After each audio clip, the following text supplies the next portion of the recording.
My name is Helena Comsa, and I am the president of the Mahoning Valley Freedom Fighters. This town hall is not about the politicians. It's about the people. It's about you. We created this space because our community deserves to be heard, clearly, directly, and without barriers. Too often, decisions are made without the voices of the people most impacted. Tonight, we change that. This is your opportunity to ask real questions, to speak on real issues, and to hold those seeking to represent us accountable.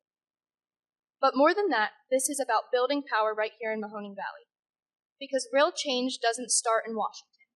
It starts in rooms like this, with people like you. So I encourage you, lean in tonight. Be engaged, be present, and speak up. And to our candidates, thank you for being here and stepping forward to serve.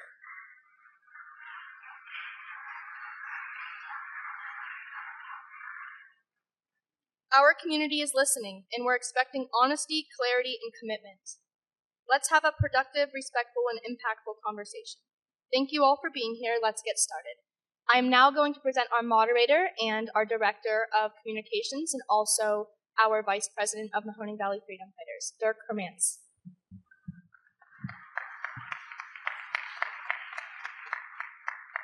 Good evening, everyone.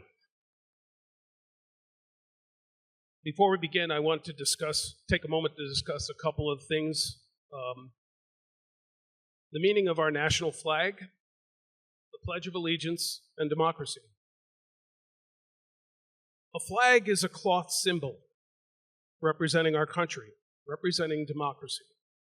Over the years, the conservative movement has tried to treat it as a personal right to patriotism, as a form of ownership, and they do have no entitled right to treat it that way. Democracy belongs to all of us. The Mahoning Valley Freedom Fighters has emphasized constantly that we are here and what we are about is supporting democracy, the Constitution, the Bill of Rights, your rights as citizens. We do not need to worship a flag to represent our nation.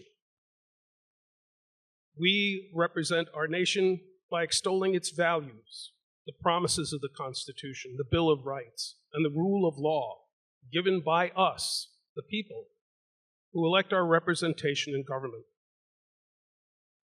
Our pledge, then, as I see it, is the social contract of supporting each other in a democratic society, where as citizens we prosper by mutual support, not to a piece of cloth, not to any single administration, but to the idea that we, the people, have rights to choose how to represent ourselves and share societal support with each other.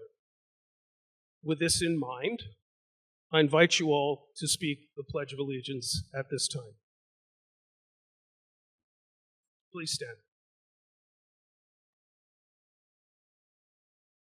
I pledge allegiance to the flag of the United States of America and to the country for which it stands, one nation, under God, indivisible, with liberty and justice for all. Thank you.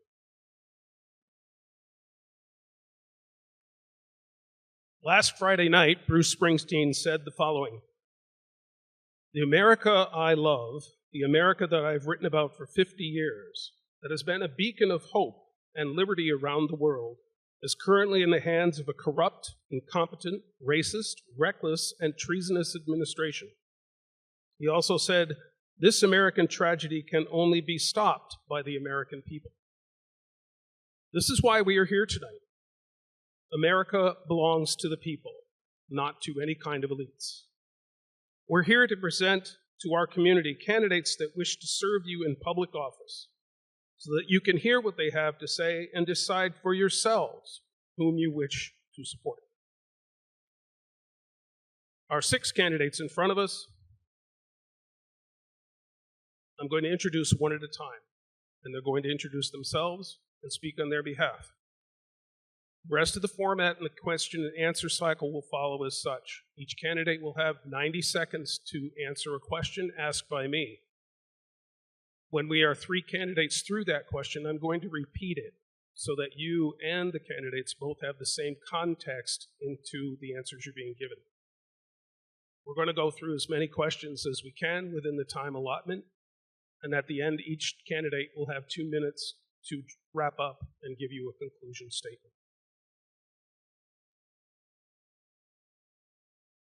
I'm going to start at this side of the podium.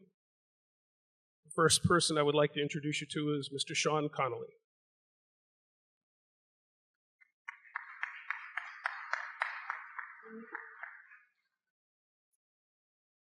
Good evening. In a few weeks, the people of this district will make a decision. Not just about a name on a ballot, about whether we earn this district or we surrender another term to the people who have always assumed it was theirs. So let me be plain. Some people believe the wave will do the work for us, that the anger in this room is enough, that we do not need to persuade those who are not sitting here with us tonight. But this is Ohio's 6th. A wave does not flip a district that went 120,000 votes the other way. Not without a vision built for this place, these people, this ground that we are standing on. Momentum alone does not flip this district. People do, through a decision made deliberately, made together, that this seat belongs to all who call this place home. Not a national platform poured into a local container. A vision from the ground up for the people of Eastern Ohio who have been told for decades that their best days are behind them. Those days are simply waiting to be rebuilt. Now, Eastern Ohio built the backbone of our nation. We produced the steel. We mined the coal. We forged an economy of this country that the world envied. And we are not finished. This region did not decline because its people grew weak. It declined because it was cut off from investment, from opportunity, from the rest of a country that moved on and never looked back. Now, high-speed rail changes that equation, a real vision forward. We connect our small cities to larger markets. That does not just move people, that moves the future back in our direction. You bring union jobs to build it. You give young people a reason to stay. You turn our district from a place the economy left behind into a place the economy has to come through. That is not a Democratic idea. That is not a Republican idea. That is an Eastern Ohio idea, and is the kind of vision no one in Washington knows how to buy. And when we win this seat, we walk into Washington carrying something that cannot be bought. A mandate from a district that was not supposed to flip. Earned from Republicans who felt left behind, independents who stopped believing, and Democrats who never stopped fighting. All of them standing together and saying, this is who we are. That is leverage, real leverage, or to demand real change. A district standing as one, and daring Washington to ignore it. Now this is our moment. This is Eastern Ohio's moment, and we are not waiting for a wave. We are building the harbor together.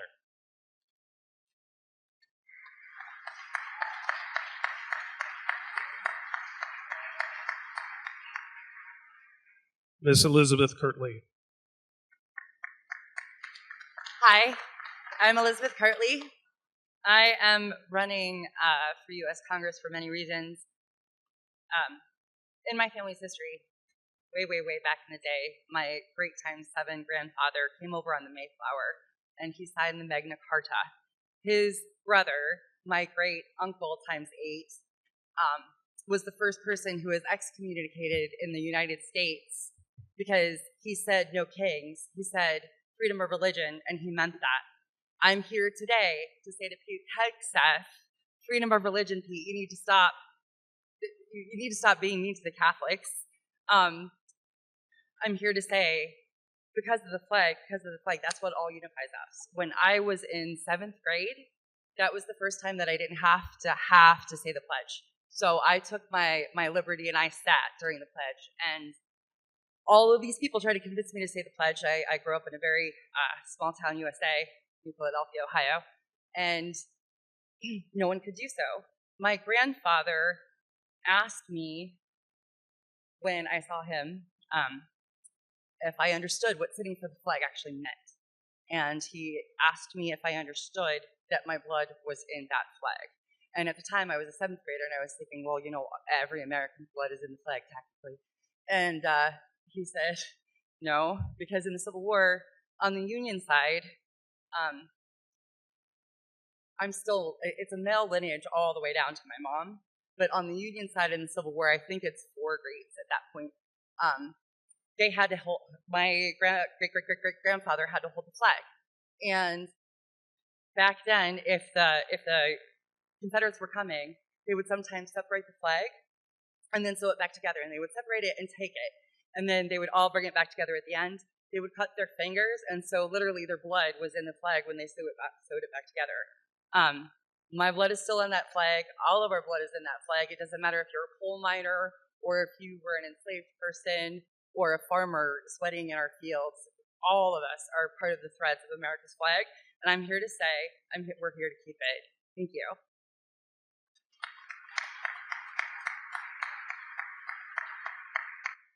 Mr. Brent Hanai.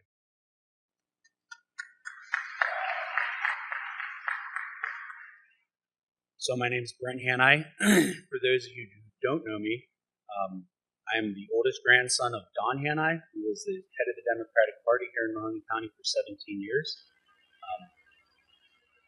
I was born in Youngstown. I grew up in the Army. My father, the late Robin Hanai, was a captain when he retired. I was in 4th grade. So I grew up moving from post to post, a lifestyle that demanded constant change and adaptation, forged an unshakable inner strength that I carry with me today. I'm here today to talk about hope for the 6th Congressional District. And I'm so proud to be here. I'm so proud that everybody is up here that wants to help change the 6th Congressional District. We're going to need more than just ideas. We're going to need to flip a lot of votes. The only way to do that is with name recognition.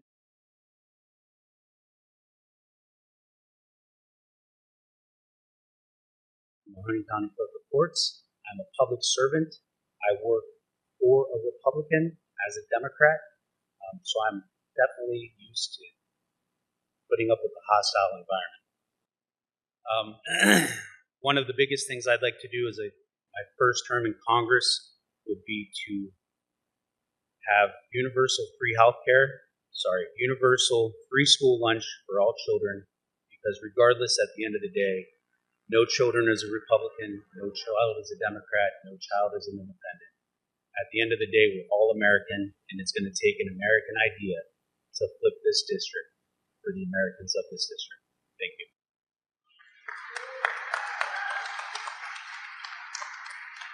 Mr. LaFont.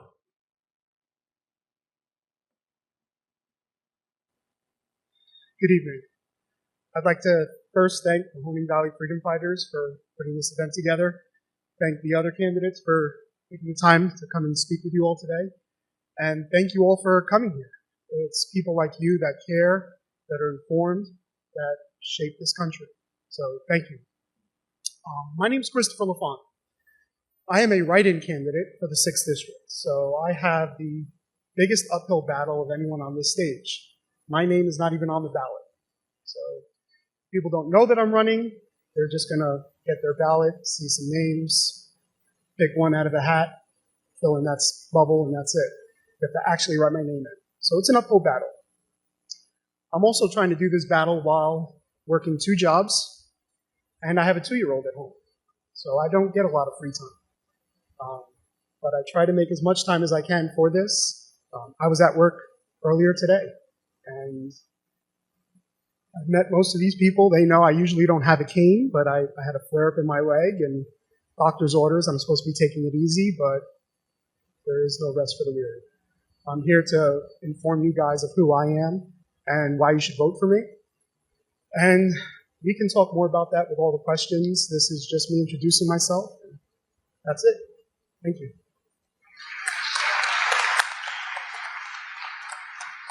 Mr. Ritchie.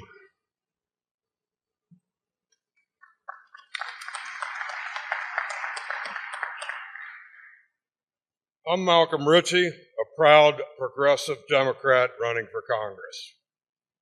May 5th is your moment to choose who will represent Ohio's 6th District in Congress. And I say this because I believe that Mike Ruley has no path to victory. We can help secure a Democratic majority in the House of Representatives right here in the Ohio 6th District election. It's up to you to choose the strongest candidate to win this seat and deliver results as the next member of the United States Congress.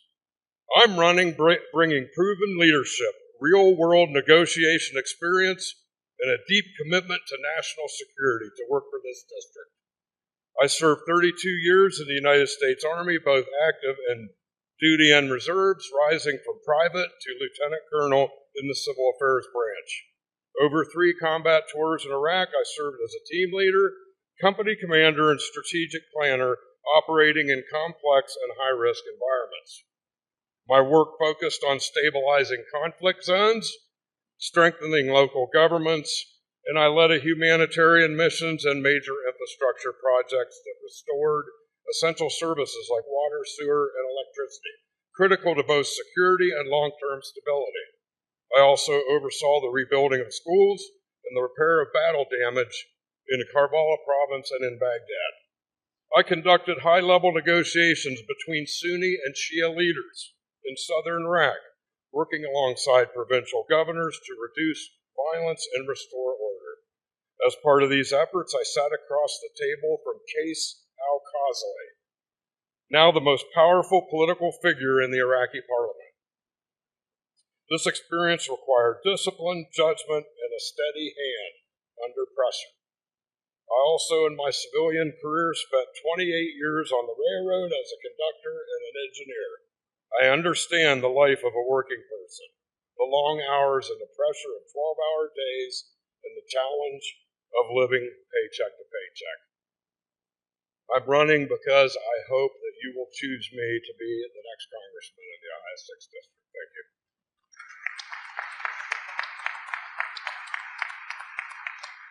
And Mr. Vitus.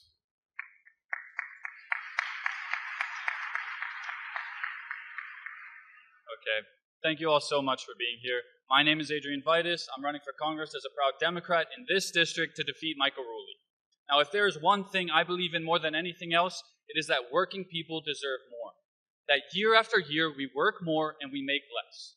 That the people at the very top push us down, forget about us. Our politicians sell us out, go to Washington, D.C., party on private islands, and do whatever they want to do to forget our voice. So my name is Adrian Vitus. Let me introduce a little bit more about me and my background, and let me tell you my vision for our community. So my father is a 38-year USW steelworker from Youngstown, Ohio.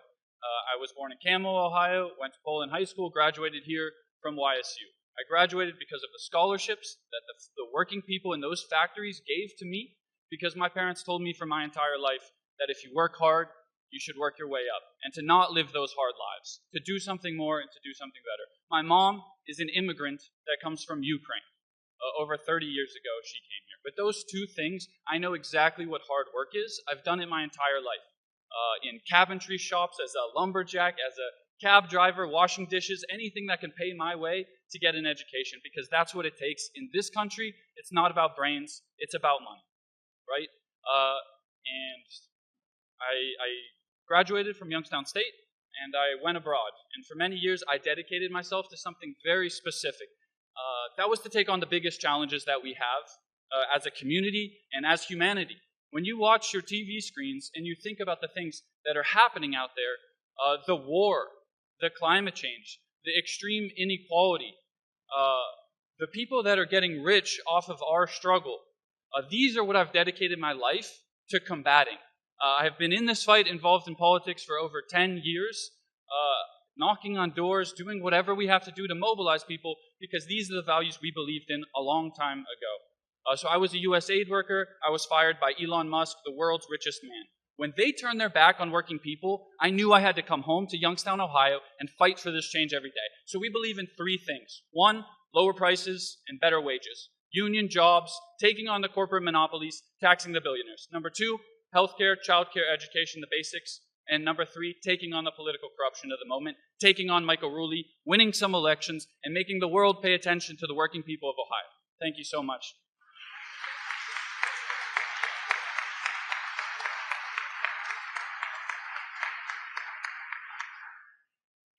Our first question, and we thank you and the members of the audience who reserved to come here in advance who gave us these questions. We did not write these questions. You did.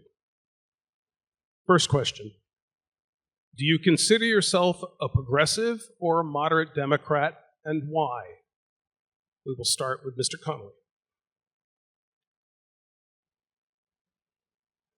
So I consider myself a progressive Democrat. I also call myself a labor Democrat because I like to make the distinction that I don't agree with the corporate Democrat leadership at the top. The genocide in Gaza was funded under them. They sit there and they debate whether we should just maybe give ICE officers body cameras. They sit there and debate whether we should fund the war in Iran now that we're in it. So I know that there are some people out there that try to claim, some people on the stage are Republicans. However, just because I don't pander to the Democrats does not mean that I want to move more right. I want to move more left. I am for the workers of this country and of the world because we are the ones who have been sold out. It's both parties have failed us and they have sold us out so that they can retain their power. I am trying to run for this position so that we can stop that, stop the corruption, and finally put us back in the driving seat in this country.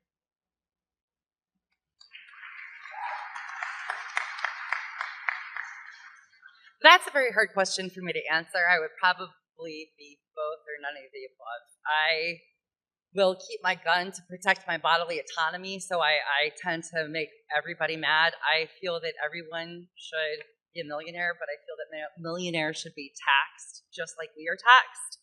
I feel that one of the biggest ripoffs in the state of Ohio is when you go on Medicaid at the end of your life after you paid everything off and you work so hard, the state of Ohio will take your house, pretty much no matter what. So that's a very hard question for me to answer. Financially, I'm probably more conservative, but I do feel that all school lunches, school breakfasts, things like that are vital to kids and should absolutely be funded. I absolutely am for funding for that. I'm not necessarily for funding for studying the mating habits of penguins in the Arctic. Thank you.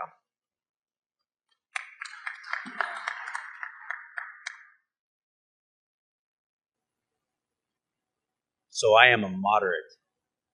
For far too long, we've been looking left, looking right, looking left, looking right. The pendulum has to stop swinging. We have to focus on the 80% of people that are of like mind. I know that from talking to Democrats and Republicans, we're all Americans, and we all want the same things. We want our futures to be better, we want our children to thrive, and we want to just focus on ourselves, focus on the America that I grew up with. Growing up in the military taught me a few things. One of them is it doesn't matter if you're Democrat or Republican. There are still Democrats, Republicans, and independents fighting for this country on a daily basis, currently, today, in Iraq and Iran. They are all American. I am an American. We are going to need a moderate Democrat to win this seat because everybody's tired of looking left and looking right. Thank you.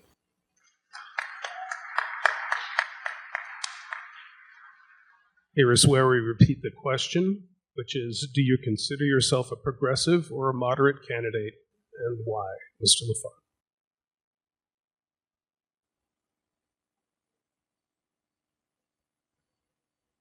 In the context of that question, I guess I would consider myself more moderate. I believe a lot of the progressive ideas, but like Brett said, we need to unite. There are more things that unite us than divide us. And we can't be so far left or so far right that we alienate everyone else. So I would consider myself moderate for that reason. One of the people that got me into politics was the congressman when I was in high school. His name was Steve Israel. He was a Democrat for Long Island, New York, representing Suffolk County.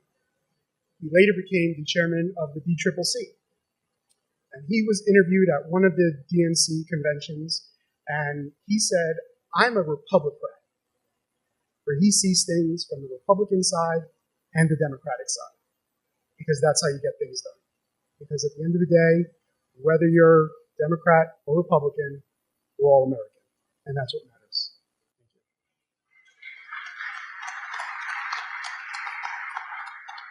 Mr. Ritchie. I am definitely a progressive Democrat, and sure, I'll work with Republicans when Republicans start respecting the Constitution and the laws of this country. One of my first things that I will do in Congress is to fight with other new Democratic members of Congress recently elected to fight for the Civil Rights Act and the Voting Rights Act every single day that I'm in Congress.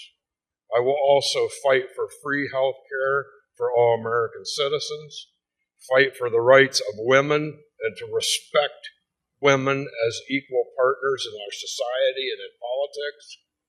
I will also call for the abolishment of private prisons and also to repeal the Patriot Act, repeal the Homeland Security Act, which gets rid of ICE, and also call for a new Defense Reorganization Act. We have not had one of those since 1947, and it's largely responsible for getting us into this war in Iran right now.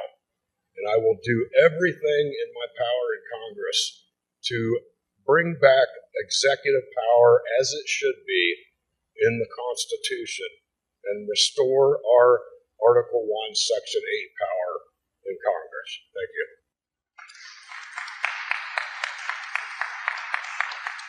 Mr. Vitus. So there was a time in this country when Democrats delivered for our working people. That is not the case today.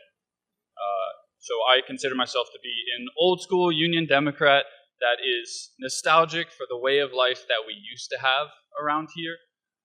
I've heard stories from my father, from my grandfather about the smokestacks, about wiping the soot off of your car in the morning, and those lives were not easy, let's be clear.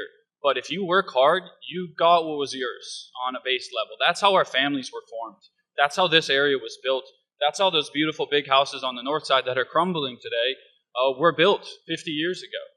And so I'm not scared of labels. I consider myself a progressive, not only now, but let's be honest, 10 years ago. And the Democratic Party pushed us down for a long time and has only moved in our direction.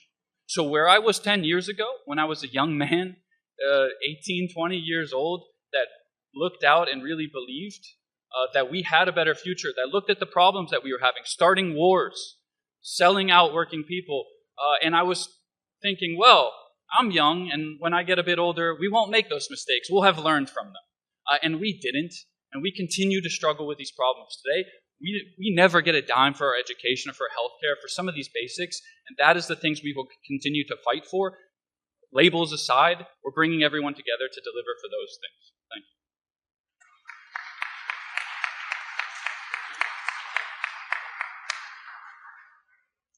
Our second question. When elected, what do you plan on doing to actually help District 6?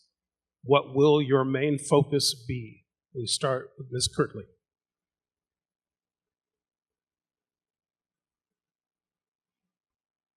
One of my main focuses for District 6 would be to restore the American farmer. We have a lot of farmland. We have a lot of farmland. We have a lot of farmers. And when the farmers thrive, everyone is thriving. We also have a lot of transportation, a lot of truck drivers, things like that. All of those industries all thrive from food crops, things like that.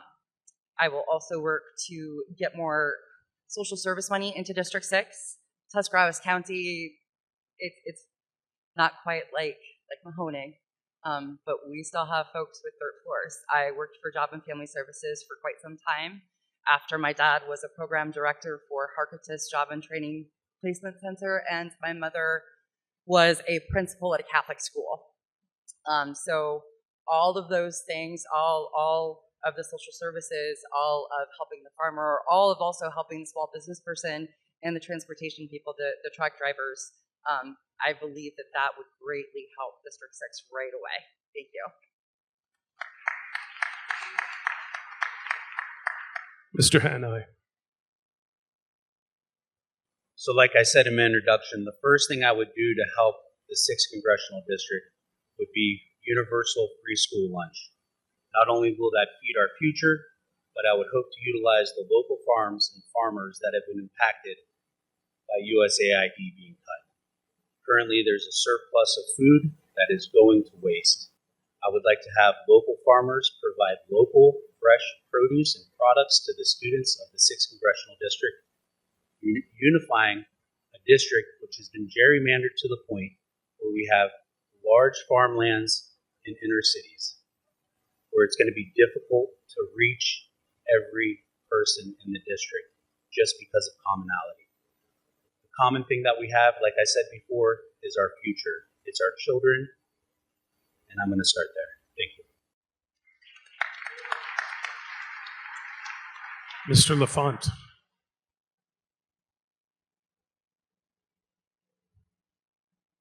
A big issue for me is education. So education is going to be a big focus when elected. A lot of people always say to me, well, education is a local thing. So why are you worried about it? Well, because I not only have a son here, but I've got nieces and nephews in Florida, in Kansas, in Texas, in other parts of Ohio, in New York. They're failing everywhere. We need to nationalize it, bring it all together, unify it, and make it better. We shouldn't be teaching to pass a test. We should be teaching actual skills like we used to. I'm sure most of you remember when you were in school, they taught you skills. Now, if you ask a kid, can you sign your name? They don't know how to do it. They can't read cursive. That means if they were to go to Washington and look at the Declaration of Independence, they can't read it. That's sad. And it needs to change. So that's my focus. Thank you. Repeating the question. When elected, what do you plan on doing to actually help District 6? What will your main focus be? Mr. Ritchie. And of course, once we assume office on January 3rd in a Democratic majority in the House of Representatives, there are many things that we can do at that level that will also filter down to the Ohio 6th District, which is working on completely reorganizing every department of the executive branch, fixing the problems within our military, working up a new budget so that we can repeal the 2025 Budget Act and then plan for a new Budget Act in 2027, to reorganize funds, to reactivate USAID. We also need to take back our authority in Congress to control tariffs with other nations. That is something that was stolen by the executive branch that we need to get back. We can do it with a majority. We also need to definitely make sure that we work with the state of Ohio and the counties and local municipalities to bring infrastructure improvement funds from Congress and the federal government to help us to rebuild our sewer system, water system, roads, and bridges. And that will directly affect our district, which has a lot of infrastructure damage. Am I right or wrong? Thank you. Mr. Vitus. So I have been to every county in our district. I've traveled around a lot and talked to a lot of people. What I hear is that people are struggling with the basics. People are struggling to get by for today and tomorrow. People are drowning in medical debt and making a choice between maxing out credit cards or investing in their loved ones. People are making the choice to have 3 meals a day or pay their rent. These are the basics, and that's what our campaign is focused on. Because of what this administration and the Republican supermajority of the past 20 years in Ohio has done to us, has done to places like this, which is push us down. Young people are tuning out. We're all tuning out, let's be honest, because every day we wake up to more bad news. So we really need to focus on those things. Bringing rent prices down by building new housing. That would create union jobs. We can strengthen our unions through the PRO Act. We can bring up the minimum wage to $15 or $17 an hour, which again is just level with where it should be according to inflation. So this is the classic story. Our prices go up, we work more, and we make less, and we struggle with it. I've experienced that throughout my life.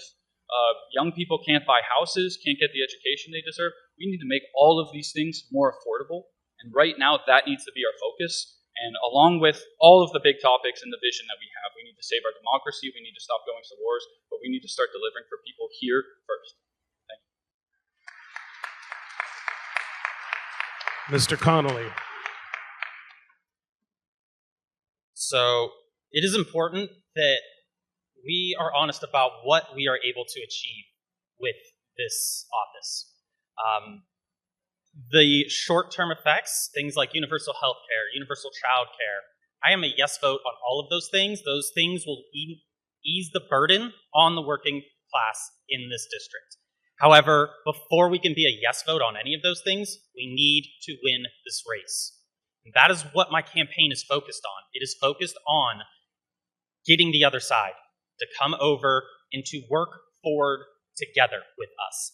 And that is why I propose high-speed rail, because high-speed rail isn't just about getting from A to B. It is about creating the economic viability of this region. It is about creating jobs from the construction of it, and then the development and the investment that can come afterwards.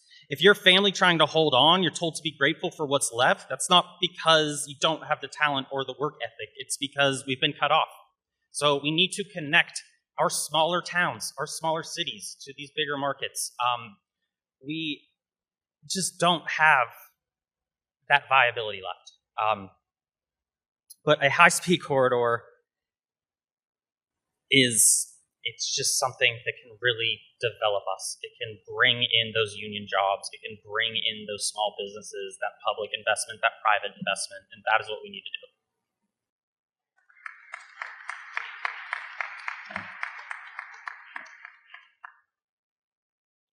Our third question,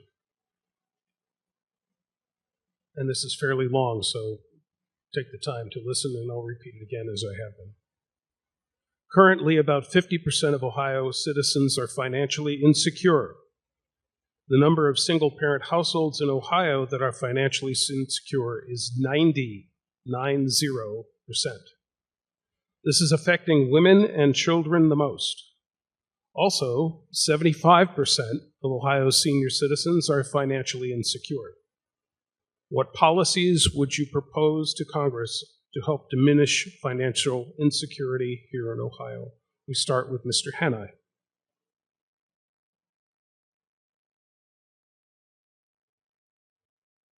So the first thing you would have to attack is affordability.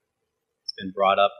Everybody is not aware of the affordability crisis. One of the things we can do immediately to change that would be to offer grants to keep the brain drain from leaving the 6th Congressional District. What I mean by that is we need to offer students an education for free, whether it is academic or whether it's in the trades. I got this idea because I'm half Native Alaskan, and Native Village of Unipleat offers a scholarship to work, to go to school, to promise that you would work for the corporation, for the village, for the next 3 to 5 years. And I would have that for the 6th Congressional District, offering jobs to students that we get scholarships to keep them in this area. That's going to help increase, in the long term, the financial viability of the 6th Congressional District. Thank you. Mr. LaFont.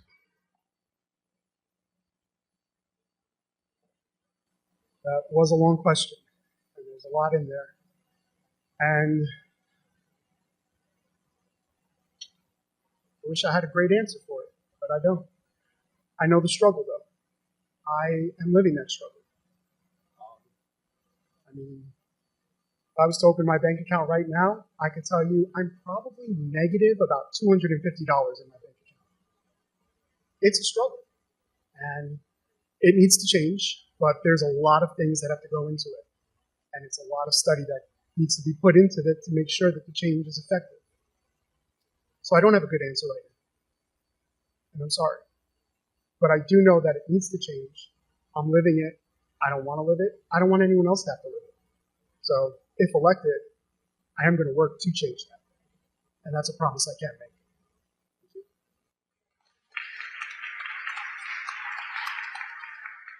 Mr. Ritchie.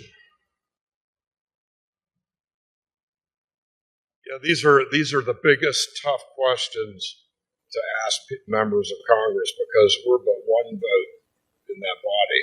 But by working with a Democratic majority and a caucus of these newly elected Democrats, over 20 of them who I've met personally and keep in communications with, we can definitely tackle bringing back Medicaid to its previous levels of funding. We can bring back the SNAP program. We can get rid of these ridiculous tariffs. We can impeach the President of the United States and get his dumb rear end out of office. And then, although it's not our responsibility, and then let the United States Senate, which will probably also be majority Democrats, let them convict the president in a trial. We also definitely, due to a Defense Reorganization Act, we can cut the defense budget in half, get the hell out of this stupid war, quit destroying oil prices, quit destroying fertilizer prices. That's another big problem due to this war.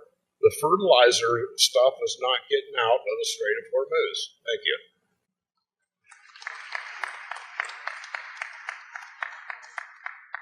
Repeating the question. Currently, about 50% of Ohio citizens are financially insecure. The number of single-parent households in Ohio that are financially insecure is 90%.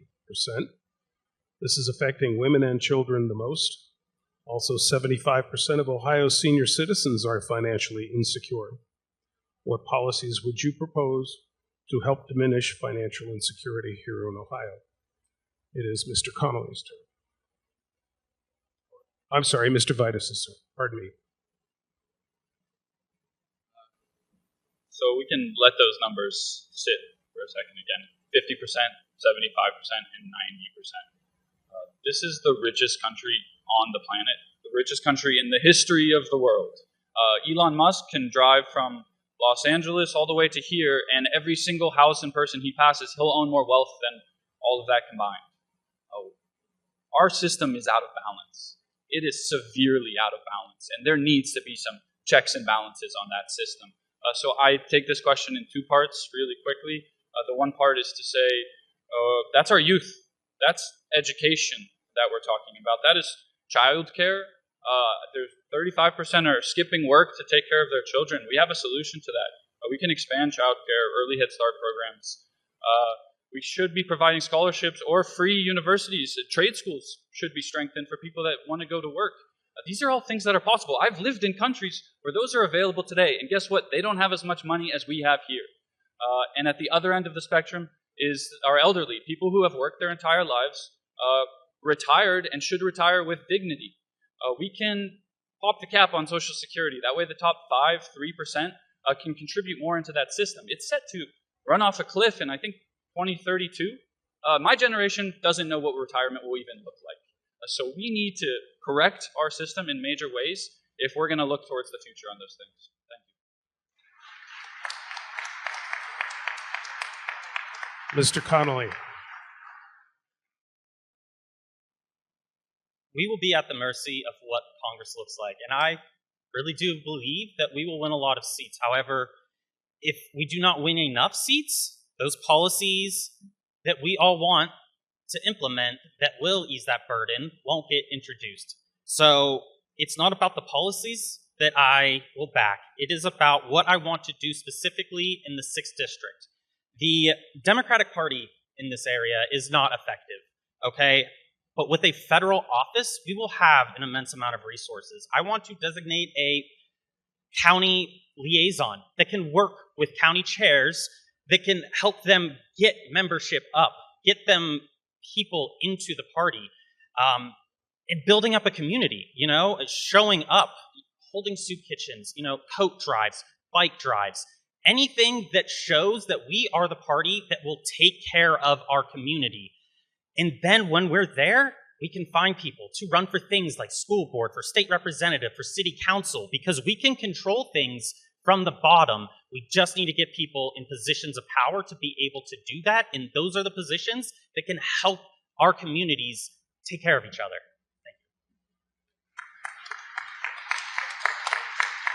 Mrs. Kirtley. It's funny, Adrian said that we were the richest country in the world, and I was under the understanding that we are no longer, but maybe we are again. I don't want to be argumentative. That might be something to Google. The very first part of what he said, when I graduated college in 1996, I was between 4 and 6% of women who had, of all Tuscarawas County people who had a college education, a college degree, 4 to 6, that included doctors, nurses, lawyers, everybody. My dad had no problem telling guys, I will sue you for statutory rape if my daughter's lipstick is messed up, because he was going to make sure that I was not going to have a teenage pregnancy, which is the exact reason why women are often single mothers and we live in poverty.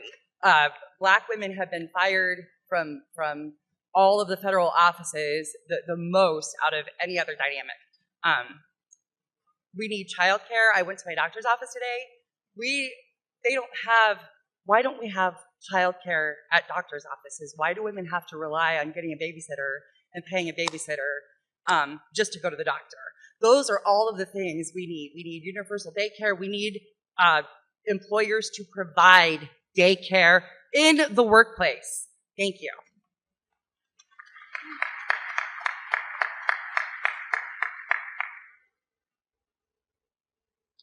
Our fourth question, and I've been tempted to break this into 2 parts, so I'm going to try to see if I can get it out as one question. In a district that Republicans have won by large margins, do you believe the path to victory is energizing the base alone or persuading voters outside the traditional Democratic coalition, and why? We start with Mr. LaFont.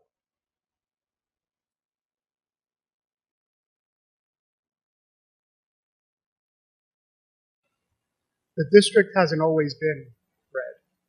It's been blue before. And I think the Democrats don't have anyone, or didn't have anyone previously, that made them feel that hope. Instead of, what am I voting against? What am I voting for? And that's really what we need to get people out, because otherwise it's just more negativity. And negativity will just lead to essentially depression. You don't want to leave your house. You don't want to go out and vote. But if you had something to vote for instead of against, people will come out. So it's really just finding those common grounds, the common bonds that everyone has, and they'll come out and vote for you if it's the right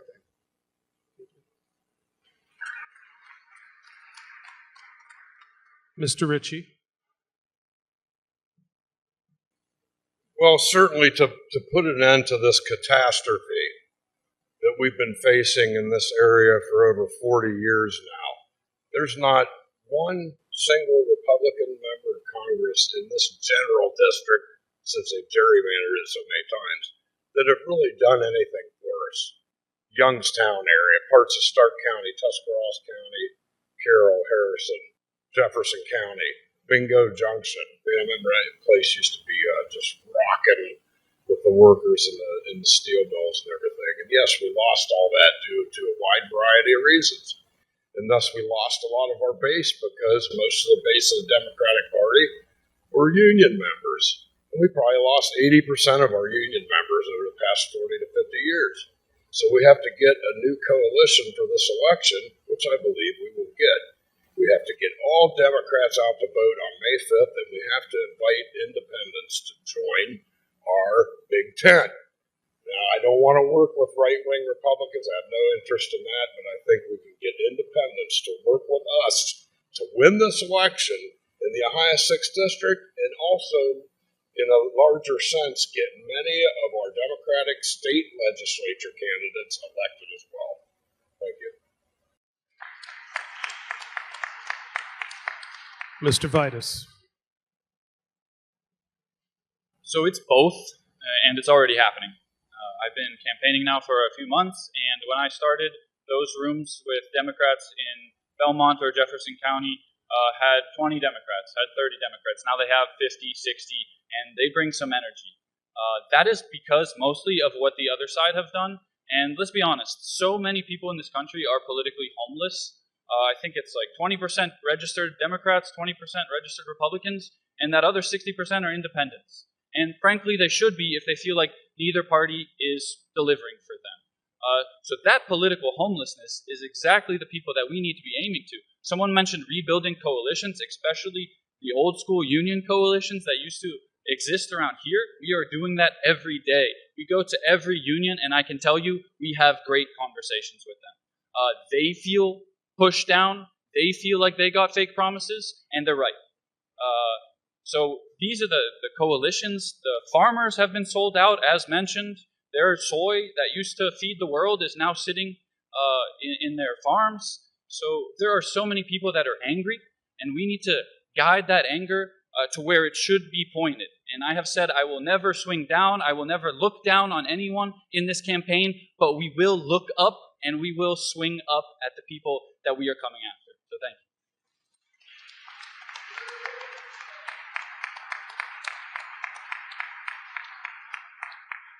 Repeating the question, in a district Republicans have won by large margins, do you believe the path to victory is energizing the base alone or persuading voters outside the traditional Democratic coalition, and why? Mr. Connolly. I believe that we need to work on fundamentally changing our identity as a district as a whole. And that is not to say, again, that we water down our message or concede on what we're fighting for. But we absolutely need to give the other side something that they can buy into and work together with us. Because these terms are only 2 years. If we win this by a slight margin, we are going to have to fight like hell to get it. In every election, it swings one way or the other. The momentum will be on their side next term. So that is why I propose high-speed rail, because nearly 80% of Ohioans agree and want to see our rail network improve in Ohio. If we don't win over those voters, everything that we're talking about here tonight is for nothing. We won't be able to get anything done. We need to get them on board. We don't need to allow them to dictate what we're fighting for, but we need to give them something to fight with us together on.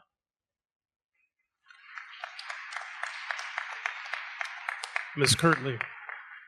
One of the benefits I think that we have is that Republicans are also, especially Republican women, are so sick of his crap. Farmers recently have had to pay, in the difference of 2 days, an additional $13,000 just to get fertilizer. And that's just a mid-sized farm. That's not a great big huge one. That's just a mid-sized farm. When you're driving down the road that you see, they're paying an extra $13,000. And one of them said, where does that money come from? I think one of the things that we need to do is stop relying on just Democrats to get the work done. I think we do need to find unity. My theme is Together We Rise, meaning that if someone, say, is pro-life and I'm pro-choice, I vote pro-choice, what can we find? What's our common ground? What can we do to actually stop abortions? Not necessarily restrict abortion. We'll still women's right to choose, but what can we actually do for women so that they don't have to get an abortion in the first place? And when we start to talk about things like that, and we don't have that hate for each other, and we sincerely sit down and speak with each other, and we unite together, which is what Trump does not want, that's when we actually make change and progress, and that's when we actually rise. Thank you.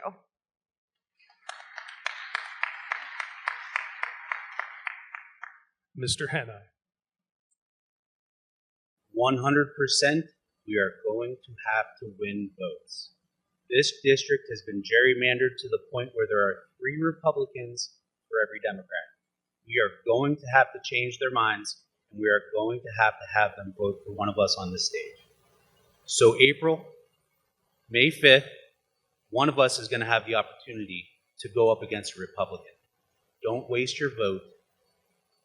Please think about the general election when you cast your vote. If you guys leave here tonight and you drive down Midlothian, you will see a Brent Hanai for Congress sign right next to a Donald Trump sign. I was able to approach that house, knock on their door, and ask if I could put a sign in. And through conversations, realizing 80% of us want the same thing. Not only there, you can drive down Bears Den Road. Again, you will find another Brent Hanai sign next to a Donald Trump sign. I say that because I'm able to work and present myself to the Republicans and to the independents of this district to win the votes that we are going to need as Democrats in the 6th congressional race. Thank you.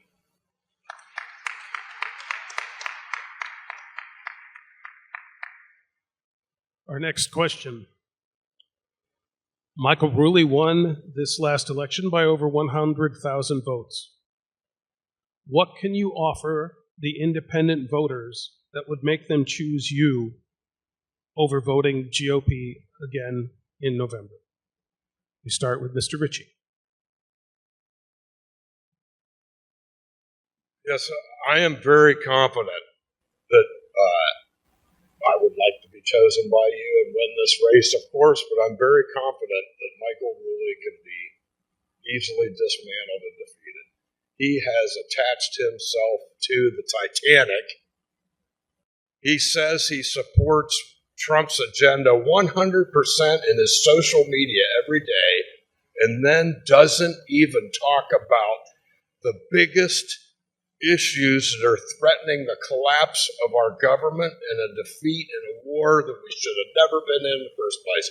In fact, the other day, we can push all this stuff with independence. The other day, when he was asked if he supported the war in Iran, Michael Ruley replied, "Well, I do, but no boots on the ground." He has no clue what he's talking about. I know exactly what to do to get us out of this. And so do many of these new Democrats that are going to get elected on November 3rd, most of which who are veterans of service in Iraq and Afghanistan. We know how to get out of this. Michael Ruley doesn't, and everybody wants out of this catastrophe in the majority. That's how we win. All we need is a majority. Thank you very much. Mr. Vitus. Good question. I think Michael Ruley's finished. What do you think?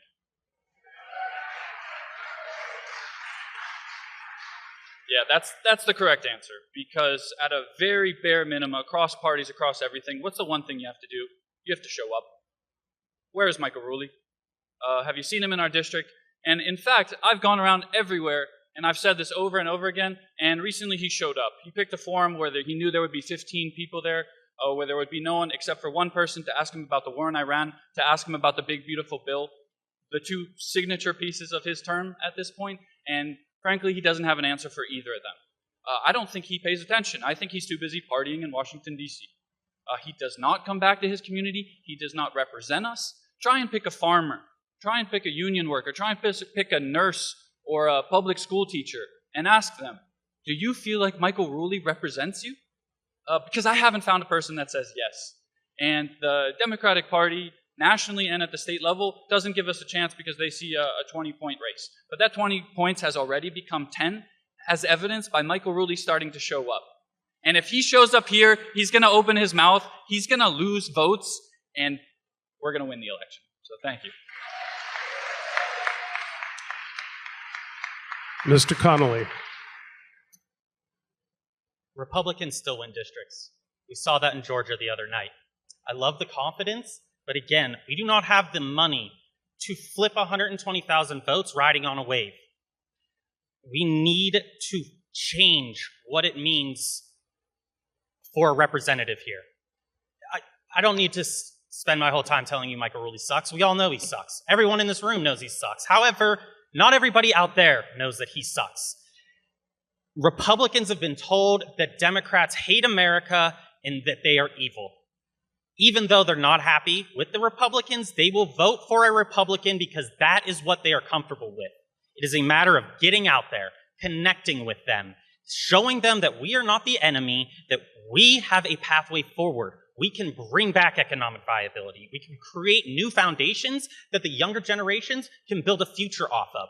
That is how we will win this district. It will never just be simply leaving it up to the fact that there is a national blue wave going on. We saw that that doesn't matter when in red districts like this. Thank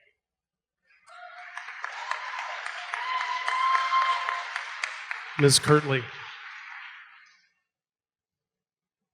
I think probably the biggest difference between Michael Ruley and myself is that there's never ever been a woman elected for District 6 for either representative or Senate. And the big thing with that is that Michael Ruley does not have a real life. He's probably never had to walk across the parking lot when it's dark with his keys in his hand like he's Wolverine. He's probably never sat with friends and made sure that their drinks didn't get something, well, maybe he has, something put in it that shouldn't have been. I bring a whole different perspective to leadership. Michael, he is very, everything that Trump does, whatever Trump does, that's all that Michael cares about, and that's all that he's for. He has no original thought, he has no original ideas, and he's not done anything for District 6 after we have paid how many hundreds of thousands of dollars in our taxes to pay that man. What's he done for us? Absolutely nothing. And I won't be the same. Thank you. Mr. Hanai. So I've been a manager for over 23 years. I've managed people and I've managed processes. And there are simple solutions to the challenges we face. One of the things I would do is I would vote the way the public of the 6th district wants me to vote. What I mean by that is we live in 2026, a day and age where there's so much technology, so much ability to grab information, mass amounts of information, and filter it down within minutes. I would build an email survey list and send it out to not only Democrats, but Republicans and independents, and I would get a consensus on how they would want me to vote. And I promise I would vote 100% of the time with the 80% of the people in this district that want the same things I want. Thank you.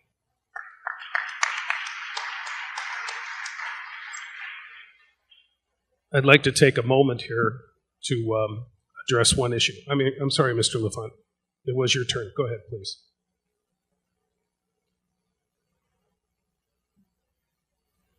So I recently had the misfortune of meeting Michael Ruley for the first time ever. And we had a discussion after the event that we were at. And unpopular opinion, I'm sure, he's not a terrible person. He's just a terrible representative. So he's looking out for himself, as most people do. Ultimately, he's a family man, but he doesn't do anything for you guys. And he won by a landslide, as everyone has said. So how do we get those people? They know that he hasn't done anything for them. We have to give them something to hope for. Don't vote against Ruley. Vote for healthcare. Don't vote against Ruley. Vote for higher wages. Don't vote against Ruley. Vote for better education. If you give them something for, they're going to come out for you. Thank you.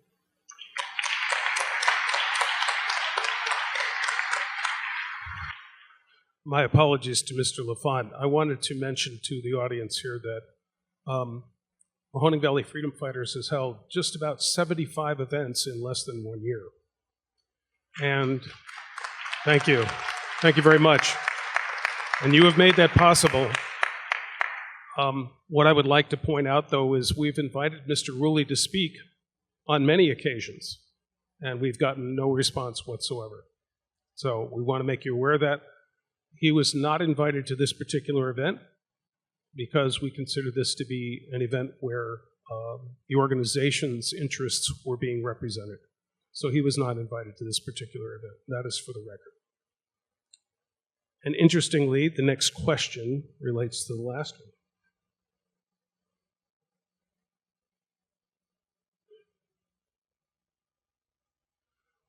What avenues of communication will you use to communicate with your constituents, such as town halls, Zoom events, or question mark? We start with Mr. Vitus. Okay, thank you. Good question. To go off the last one, basically, we need to show up. That's something we will be committed to do. I come from this community, and my last name is Vitus. The Vitus name is not a name of doctors, lawyers, and it's certainly not a name of politicians.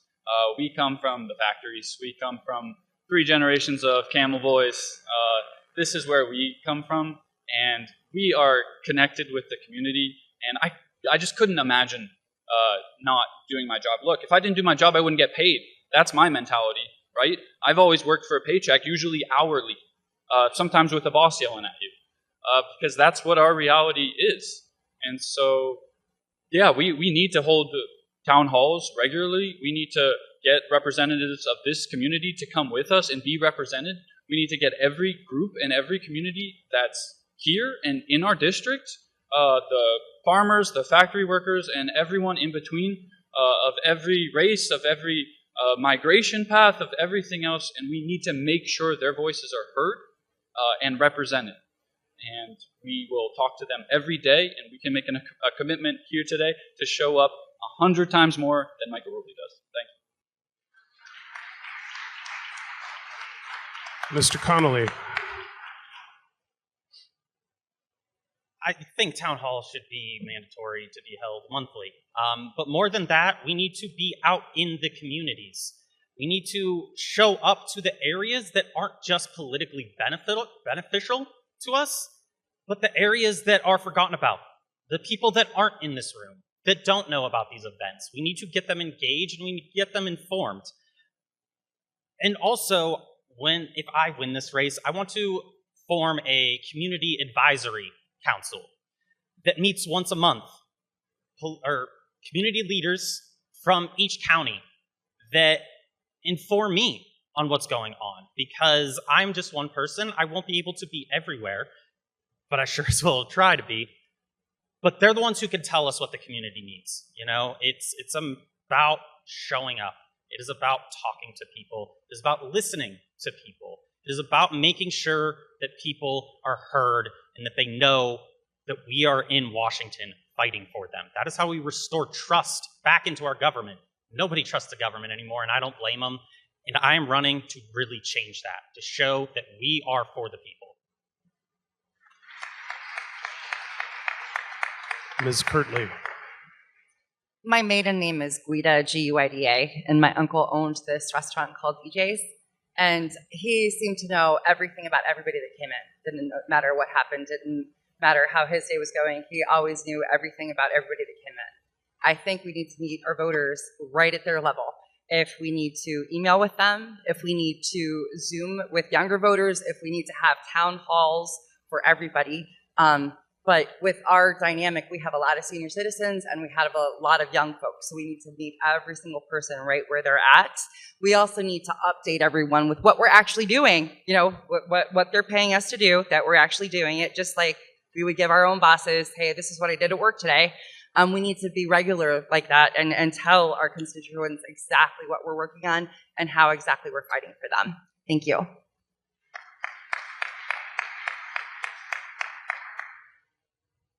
Mr. Hanna.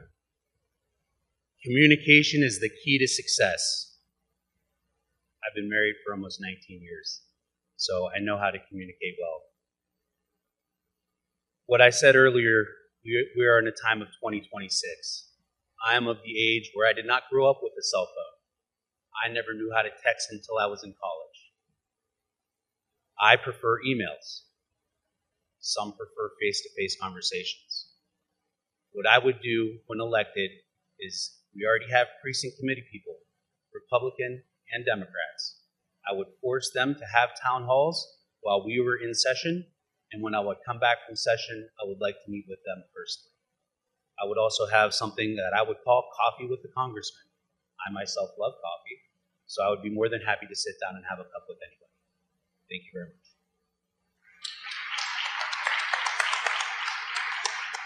Mr. LaFont.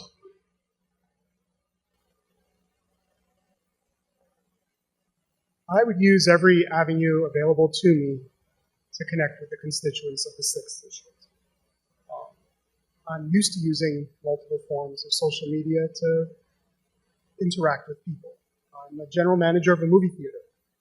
Right now in my inbox at work, I probably have 1,300 emails. I go through them regularly. I get a bunch every day.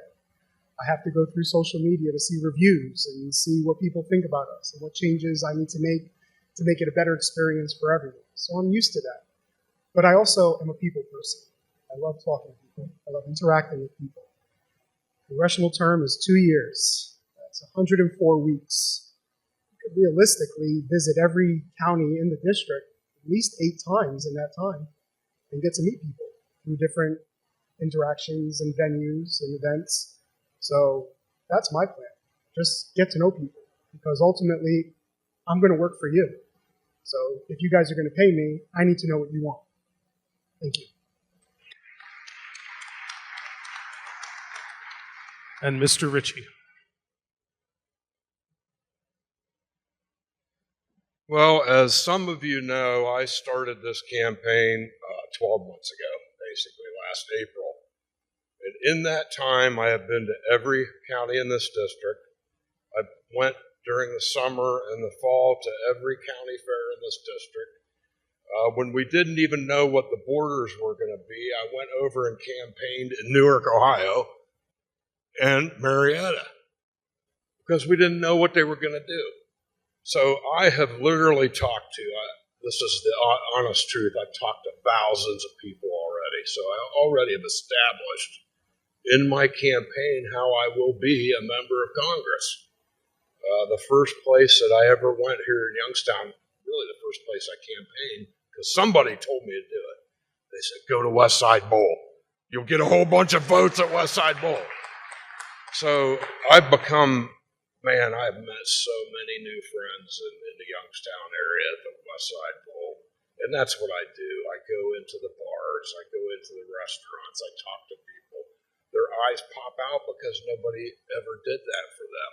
I've probably talked to more people in 12 months now than Michael Ruley did in his entire political career. It's just the truth. So that is how I am going to represent this district. Social media and face-to-face contact.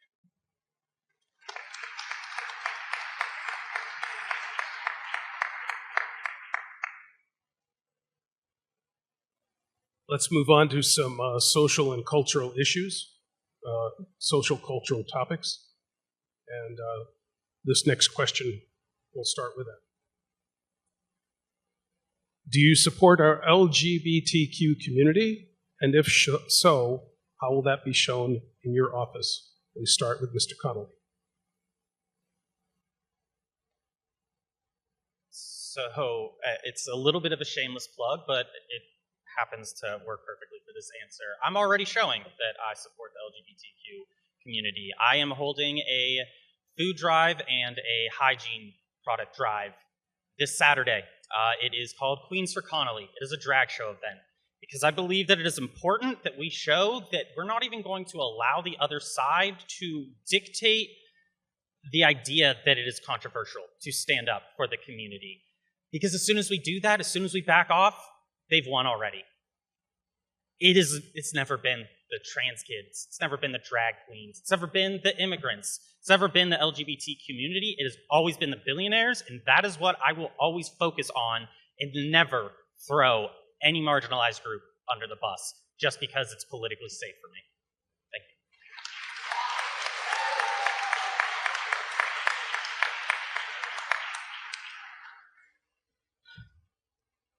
I absolutely support the LGBTQ community. Absolutely. I feel that that is something, if someone feels that it's a religious issue, there's freedom of religion. 1% of Americans are in the transgender classification, and between 10 and 25% fall in the other classifications. And the state of Ohio, I think, has done 22 laws against transgendered people. Why are we spending over half of our time? I think they did a total of 38 laws that year, but why are we spending our time for 1% of the people? Over half the laws for 1%, and it doesn't help anybody. Yeah, absolutely, absolutely. I am an ordained minister. Part of my ministry is providing marriages to the the community, because that's just who I am. When I went to Kent State, I was involved greatly with Kent State's LGBTQ community, and I was instrumental in starting, when I was the president of Student Leadership Development Board, we started an actual fraternity that was LGBTQ, so that our guys, because like I said, I graduated in 1996, life was very different then for some folks. So we started an actual fraternity where people could come and gather, and absolutely, I support the community. Thank you. Mr. Hanai. I myself went to Kent State. I graduated with my master's from there. And I was actually the advisor for the Native American Student Association. There were 4 members. I am a Native Alaskan. I know what it's like to be a minority. I will be welcoming to all minorities. If you want to ask me right now how many Inuit are in Ohio, 11. I know all of them. So I would be more than happy to have anybody sit down and share a cup of coffee with me. That's how I would approach any member of society. Because at the end of the day, not only are we all American, but we're all humans. We're all on this one rock together. Thank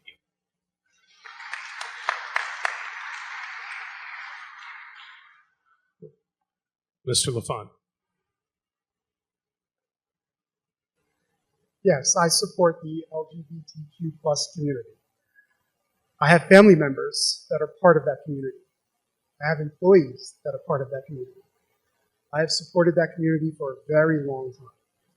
I was actually supposed to be at Pulse nightclub the night of that horrible event. But I had to work early the next day, and we decided against not going. But I know people that were there, and it's terrible. But I support them. I will always support them. I mean, why would you alienate anybody that is American or part of your district? It's just not right. And they're just all about love. And I love it. I mean, if I was a drag queen, I always say my drag name would be Jerry Atrick because I'm just old. But I support them 100%. I will continue to support them 100%. Thank you.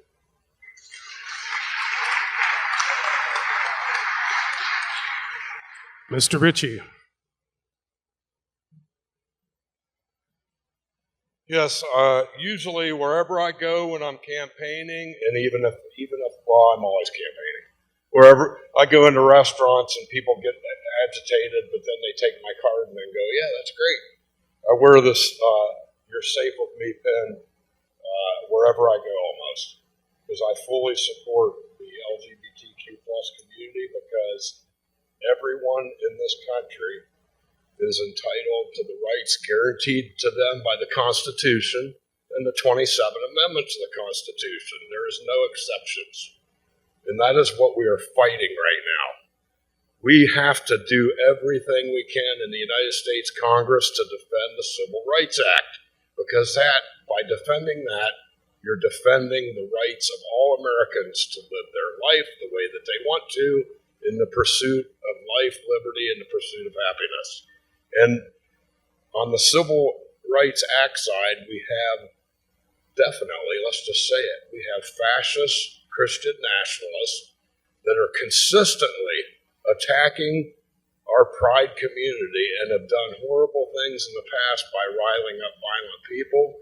We will make sure to stop that in every way that we possibly can. Thank you.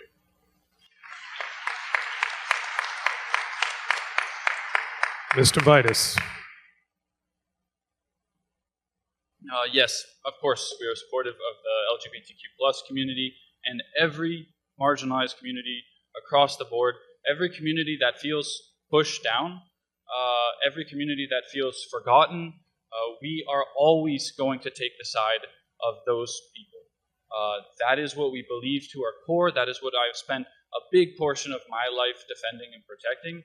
And to me, it just comes down to freedom and to the corrupt politics and the corrupt moment that we live in. There are politicians that divide us. There are a conglomerate of 3 media companies that brainwash us every day, and they profit off of the hate that they spread. We need to fight against that. We need to go in every community, build coalitions, and make sure we were all in this fight together, because we are all fighting for the basics. We all need better paying jobs. We all need health care. We all need an education. We all need the basic standards of dignity. And there are some groups that have been in this fight for a long, long time. And we need to come together. That way we can win elections and then deliver for people and fight against the politics of hate. Thank you.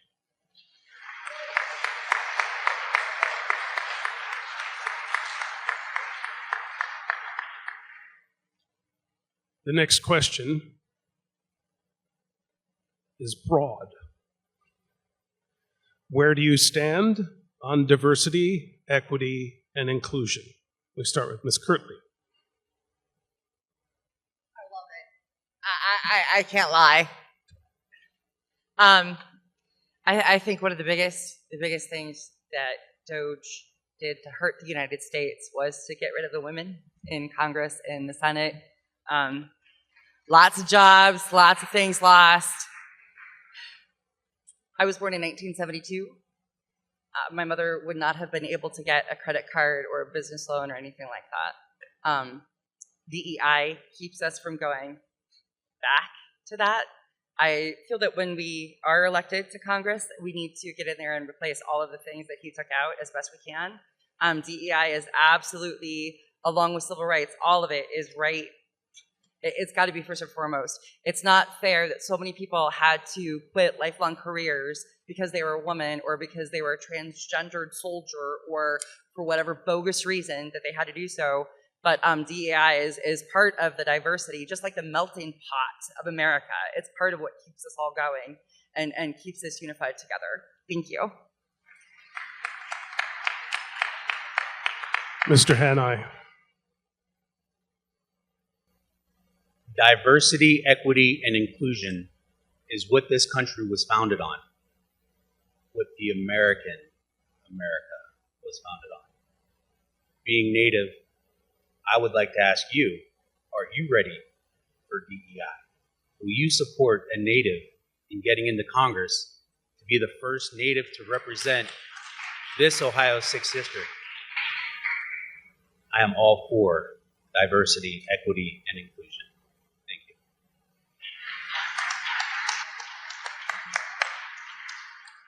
Mr. LaFont. I'm sure, like everyone else is going to say, yes, I am in favor of DEI. It is essential. It is something that brings everyone together, as I've been saying. It shows that there is more that unites us than what divides us. I've worked for organizations that have heavy DEI groups within them that work solely just to bring the ideas and the thoughts of other groups to the main and bring it all together. And that's what it's all about. It's bringing everyone together. That's what this race is about. That's what the country's about. Yes, DEI.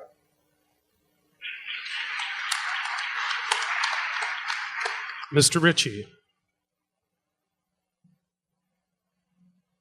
Well, you know, for many, many years, of that 32 years in the military, in the Army that I spent, when I was standing up, hooked up to a static line on a C-130 aircraft with 60 paratroopers, I'd look to my left and look to my right, and I did not care whatsoever what kind of race, ethnicity, or gender, or anything else that those people were. My time in the Army was always inclusive of anybody. I've had female commanders, I've had Black American commanders, I've had Hispanic commanders. I've lived and worked with every possible ethnic and gender person you could ever conceive of, and we all had each other's backs when we were in training and when we were in Iraq 3 times. So this whole thing of DEI has just been brought up because the executive branch is violating the law right now. and Congress is doing nothing about it. They're slandering ethnicity and diversity, ethnicity, inclusion. They are smearing it and getting away with it because the Congress will not do anything to the executive branch.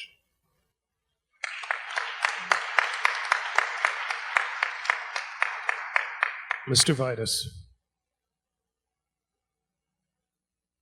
Let's just take a step back for a moment. We are being attacked for three of the biggest strengths that we have in this country. We need to flip this around and take the fight to them on these issues.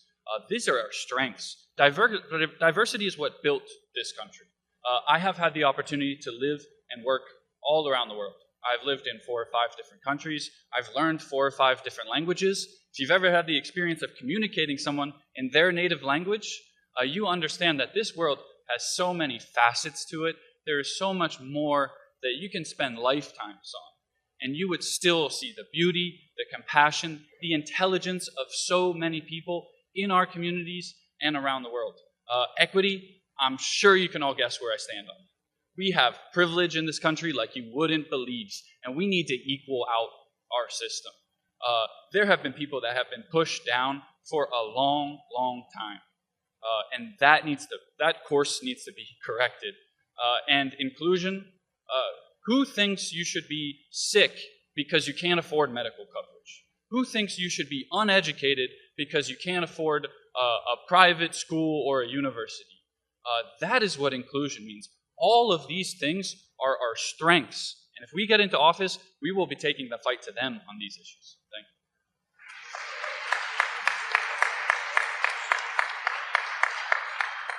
you. Mr. Connolly. Of course, I support diversity, equity, and inclusion. The whole reason why we used to be proud in this country that we are a melting pot. Again, diversity is our strength. The reason why there is even a conversation about this is to pit us against each other. The light of day that we show it gives it strength to get us just to be divided. So I think it's just being unapologetic that we defend it.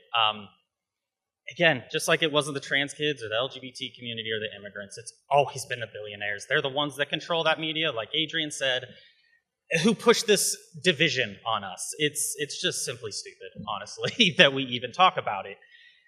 We defend it and we move past the conversation. We don't even allow them to control that narrative that it is something that is against us. Thank you.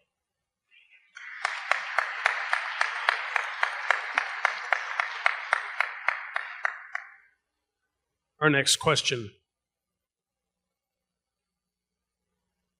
While the right of due process under law exists in the United States of America, immigration, illegal or legal, still remains a problem. How would you resolve the immigration problem that we have in the United States? We start with Mr. Hanoi.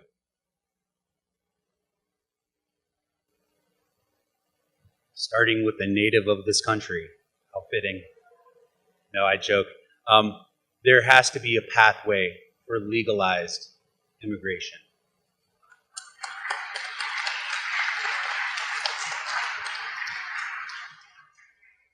Let me say that again. There has to be a way for legalized immigration. And there is. What we're focusing on, what they're having us focus on, is ICE. So we cannot get rid of ICE because they are the enforcement of immigration. They can be changed. They can be corrected. There's no need for people to wear masks. They need to identify themselves.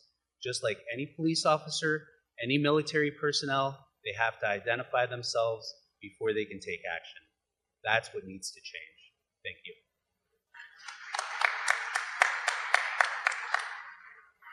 Mr. LaFont.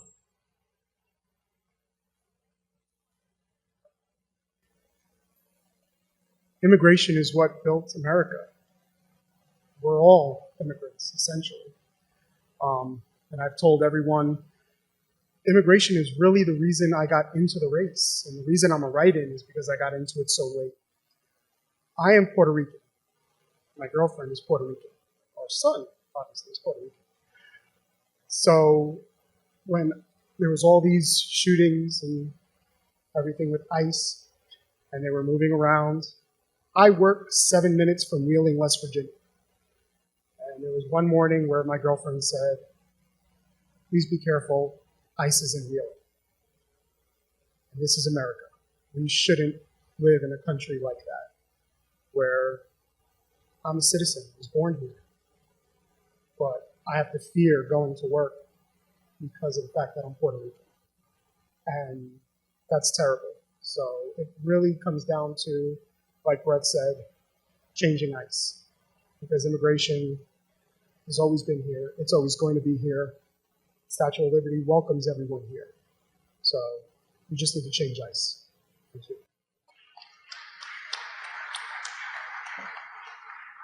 Mr. Ritchie. This is a nation of immigrants. My grandparents moved here in the 1920s from Scotland. Both of my uncles were born in Scotland as well, and my dad was a oops baby much later. When he was born, my grandmother was 40 years old in 1938, and his brothers were 14 and 16 when he was born. So, I love my Scottish heritage, but it is not anything special compared to anyone else's heritage and where they come from. And this entire controversy is nothing but a grift and a bunch of racist policies from racist Republicans and the executive branch. It violates almost all of the amendments to the Constitution, everything that ICE has done in every city in this country. I mean, they right now are holding people in what I call concentration camps, where they're not receiving adequate food, water, and medical care, and also being held in inhumane conditions, which even our criminals are not to be held in under the Eighth Amendment, cruel and unusual punishment. So yes, more immigration judges, more immigration courts. So get people processed through, use modern technology such as biometrics, and we can have a fair immigration system in this country.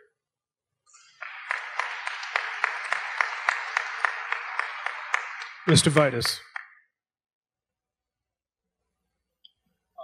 So I am the very proud son of an immigrant.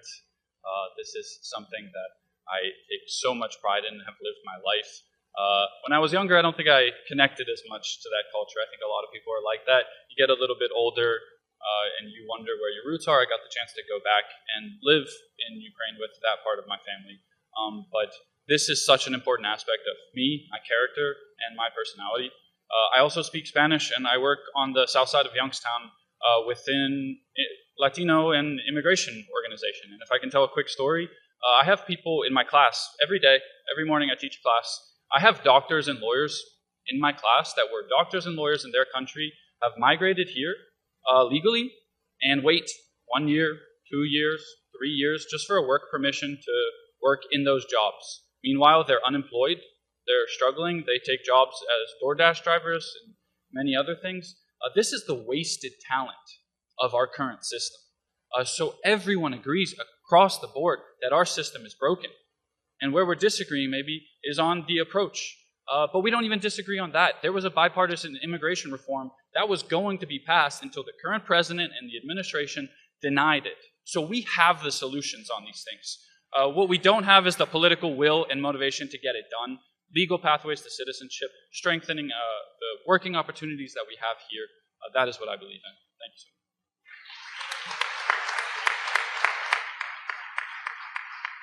much. Mr. Connolly. So abolish ICE right off the bat. Then honestly, this administration already did a lot of that work once they gave it the 14th largest military budget and turned it into a secret police force that goes around killing American citizens and terrorizing our neighbors and dehumanizes immigrants. So it is about making sure that we prosecute any of those in that agency that have violated the Constitution, because there's a lot of them. And that is what we do to take the first step to moving forward on the immigration process. The second is, like most of us have said up here, funding what it actually means to have a strong immigration process, giving anyone and everyone who wants to come to this country and call themselves American an accessible, thorough, meaningful pathway to do so. We are a nation built off of immigrants, built by immigrants, and we will always continue to do so. It is a matter of funding judges and lawyers so that they can work through the backlog of cases so that people aren't just sitting in limbo waiting for their cases to be heard. We need true reform, and that is what we need to do.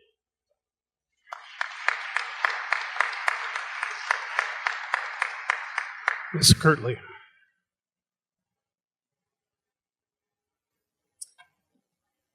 My great-grandmother would have had a curfew way back in the day. And my great-grandfather would not have been allowed to sit at some tables in the South back in the day. The problem with immigration, when we say that there's a problem with it, what exactly is the problem? Because we have construction people who can't get enough workers because of what ICE has done.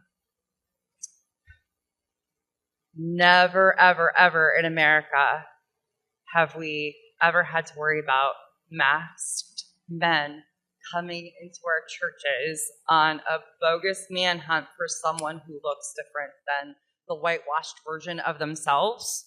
Part of the American dream is that we can just walk down the street. We have due process. We have the right to just walk down the street and not get assaulted or shot in the face or even stopped by ICE. We have that right. That's in the Constitution. Immigration, like I said, my great-grandmother would have had a curfew. She was Sicilian.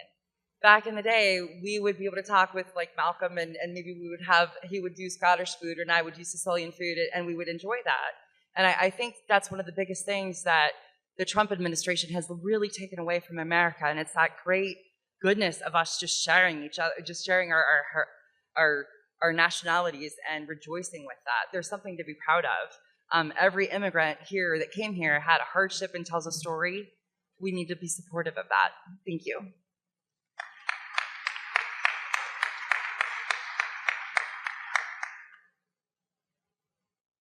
Our next question. What is a time or event that changed your mind, and how did you handle it? We start with Mr. LaFont.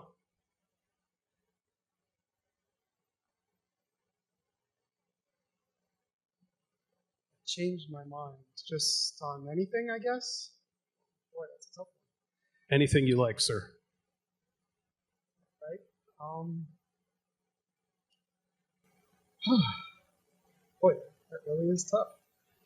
I don't know, so many things come to mind.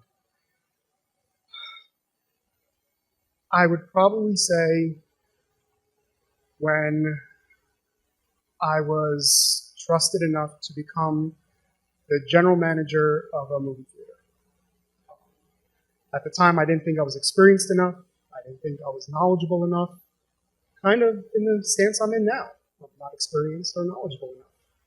But somebody else saw something in me, and someone else believed in me, and someone else pushed me to apply for the role, and push for the role, and eventually just going off of my experience and background, I got the role and entrusted to run a multi-million-dollar movie theater and have a staff of about 45 people that I employ and take care of. And it's all because someone else believed in me. And that's really what I'm looking for in all of you, is for you to believe in me and believe in what I can do for you. Thank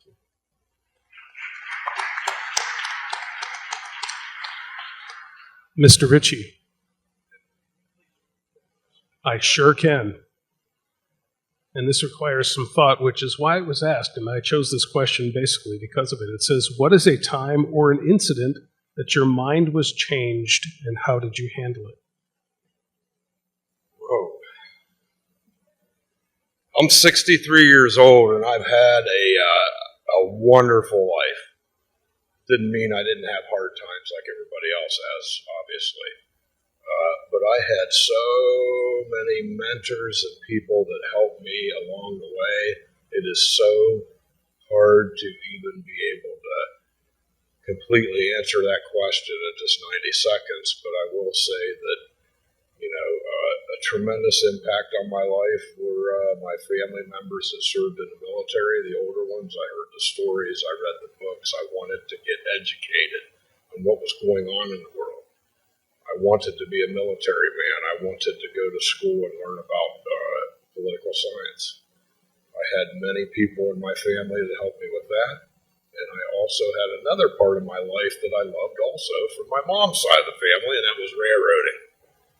My mom's side of the family had many railroaders. I wanted to work for the railroad, and I got lucky enough and met Mr. Jerry Jacobson, the owner of the Ohio Central Railroad, one of my biggest mentors, and also meeting my father-in-law, unfortunately, who's deceased, and that's I married his daughter, and that's the greatest thing that's happened to me in a long time.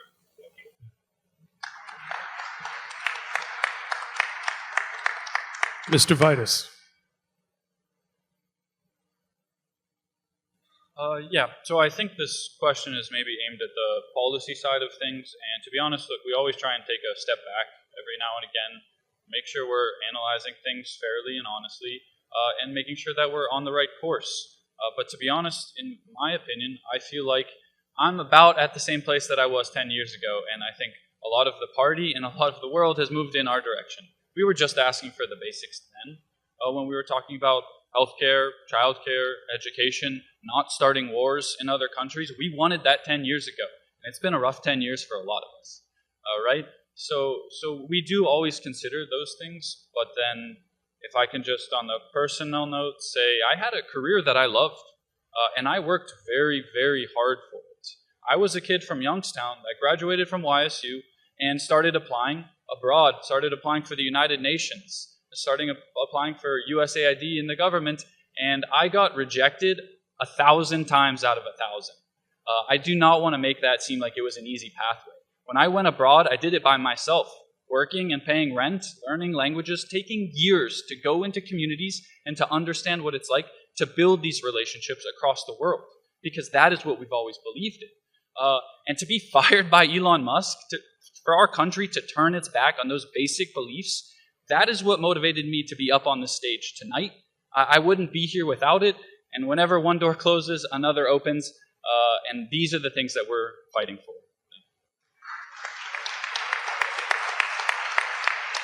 Mr. Connolly.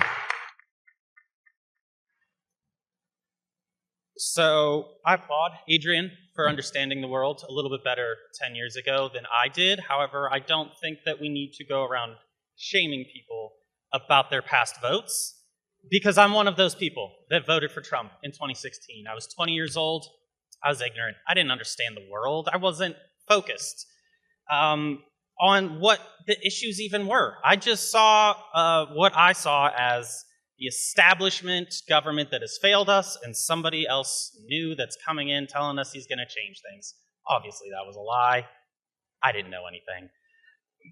But the reason why I have always led with making sure I've been honest about that with people, because I want them to understand that these voters that we need to win over to win this district, I'm not coming to them from a place of shame or judgment. I'm coming to them from a place of understanding. I understand what you bought into. You were lied to. Okay, we are all products of our algorithm. We only hear the sides that the media decides that we do. It is about reaching those people, showing them a better way forward. That is why I've always been honest about it. And that, honestly, I can't give you the time to change my mind about it. It was very quickly, as soon as I realized the real world ramifications that vote had. That is why I make sure that people aren't ignorant, people are informed, people are engaged. Thank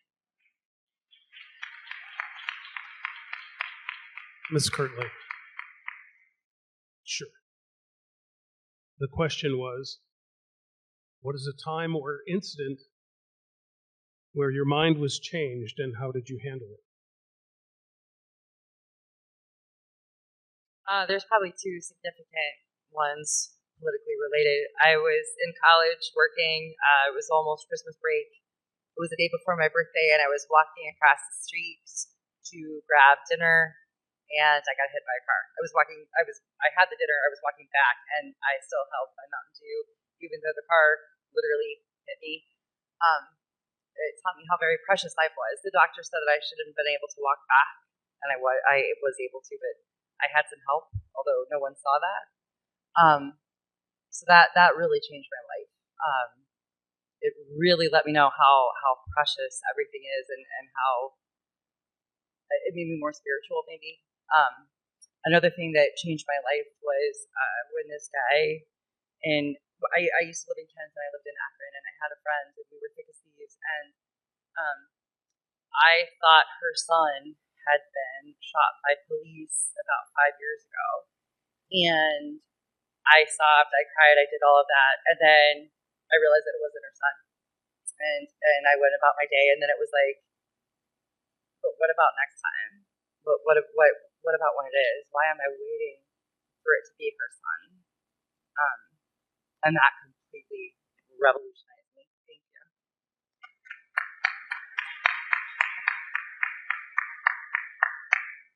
Mr. Hannah. So for me, I'd have to start with a story about myself, because it was always about myself, right? I played 4 years of college football. I was never tall enough to go to Division I. I settled for Division II. I graduated with 4 college degrees. I was a professional chef for 20 years. I worked under 2 master chefs, John Johnstone and Frederick Monty, at the Ritz-Carlton in Naples, Florida, the flagship of all Ritz-Carltons. And I thought I was on top of the world. Met a beautiful young woman, still thought I had everything, on top of the world. The one thing that changed my mind, and changed it forever, was when our son was born. Man, was that a slap. If you're a parent, you know. If you're not, I hope someday you will be. Because it changed at that instant from being about me to being about the future. And that's what I'm here to protect. It's my family's future.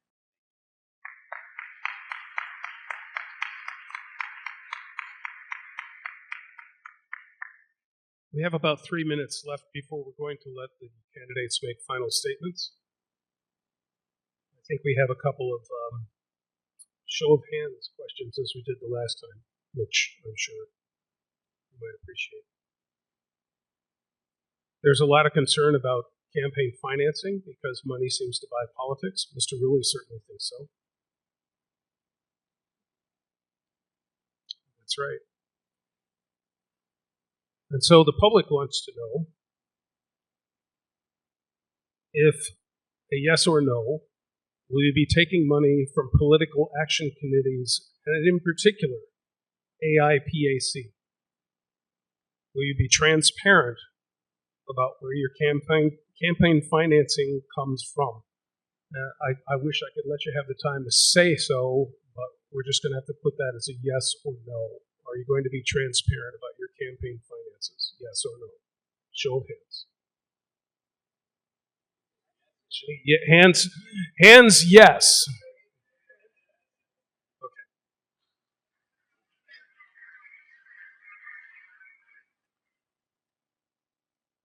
Another show of hands. Will you commit to prosecuting the entire Trump regime for their illegal and unconstitutional actions?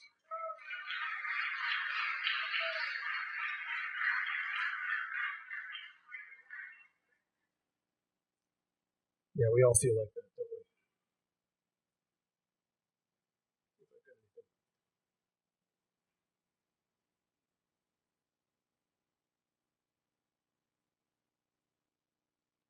I'll ask a personal question. Now, this will be a yes, no. Commitment. Your commitment is going to matter to this valley. Are you willing to support any candidate that wins the primary or the election from this area that is not a Republican? Yes or no?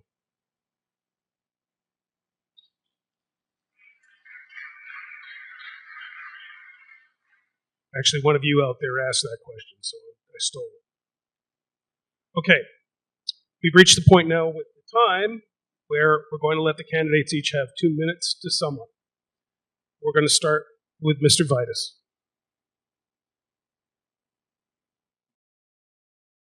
Okay, thank you all so much for being here. It has been a pleasure. This is our hometown community for a few of us, and we really appreciate all of you coming out. Thank you for the organizers. Thank you for all of you. You have heard a little bit about my background. You have heard the work I have dedicated my life to, and you have heard our vision for this community, for the valley, for this entire district. These are the things we care about and are important to us. And we have the track record to prove it. To be honest, it's kind of surprising going through this process for the first time. We can stand up on the stage and we can say just about anything. There is no party that stands above us and tells us what to do or not to. There's a little bit of a misunderstanding of how this type of politics works. But I can assure you, I think most of us on the stage are genuine when we speak to you. But we do need a track record to prove it. This is a district, this is a congressional race that will represent over 700,000 people. We should be choosing the person in that 700,000 people that is the best, that is the brightest, that is the most dedicated, that has fought for this the longest. We all know what we have been through. My first election was 2016. It hasn't been an easy 10 years, right?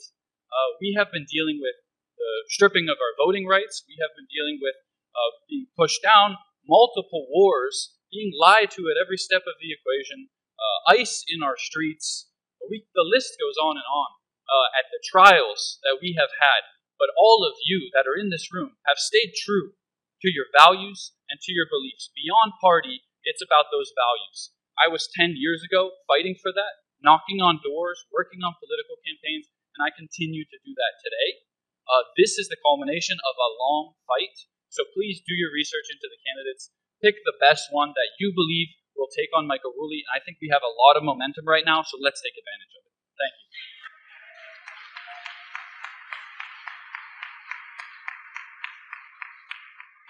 Mr. Ritchie. Look, I think we all generally agree on most of these issues. Of course, we just have maybe some different approaches on how to get there. I like to look at things like a team because that's how I was a leader in the military. I led teams. I took on very complex, dangerous, and well-planned out operations in environments that most people will never, ever get to witness, and they should not have to, of course. But when you are deciding who you are going to vote for, if you have not already, and you're waiting till May 5th, you also have to consider experience levels, the teamwork of working with this new caucus in Congress, and also the fact that whoever wins this is going to get 18 staff members to help us because we can't do anything by ourselves. So this will be the critical decision that you all have to make. Who is the best candidate here with the most experience in life? And also, I want you to consider the final thing, that all of these issues that we're talking about mean absolutely nothing if this out-of-control federal government gets us into a nuclear war. We must be extracted from this war, and I will fight so hard to get us out of it as soon as I assume office. Thank you.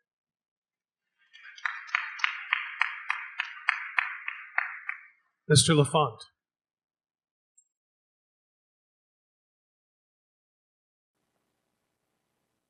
So I just want to start by saying that if I don't say on behalf of my girlfriend that the birth of our son was a very changing moment for me, going back to that last question, it definitely was, but ultimately would not have happened if I did not become a GM of a movie theater. So to sum up about me, I am a father, and if anyone here is a parent, you know that the minute your child is born, everything changes. It's all about them. I know that even though I am still young, I am the past. My son is the future. I'm doing everything now for him, including running in this race. It's about doing it for him. Like I say, I work 2 jobs. I I work 7 days a week. I have not had a day off from work in over a year and a half. I was just in the hospital Friday. I left work to go to the emergency room. Doctor said, take it easy. I could not. I had to go back to work Saturday morning. I'm always working. I'm always busy, and I'm doing that now just to support my family of the three of us. Can you imagine the time and effort that I would put in if I didn't have those other obligations, and my sole obligation was representing you guys? It's quite a lot.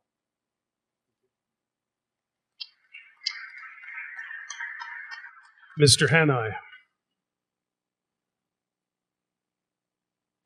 First, I'd like to say thank you to all the candidates up here. You know, we are all going to be freshmen.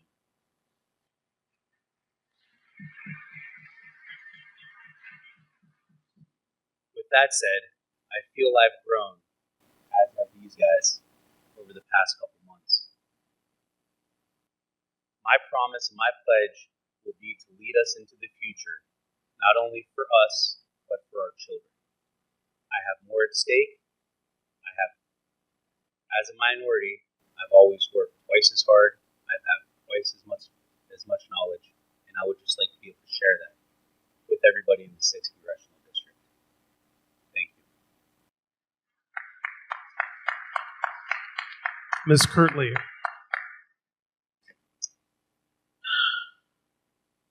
This has been such an amazing journey as a woman.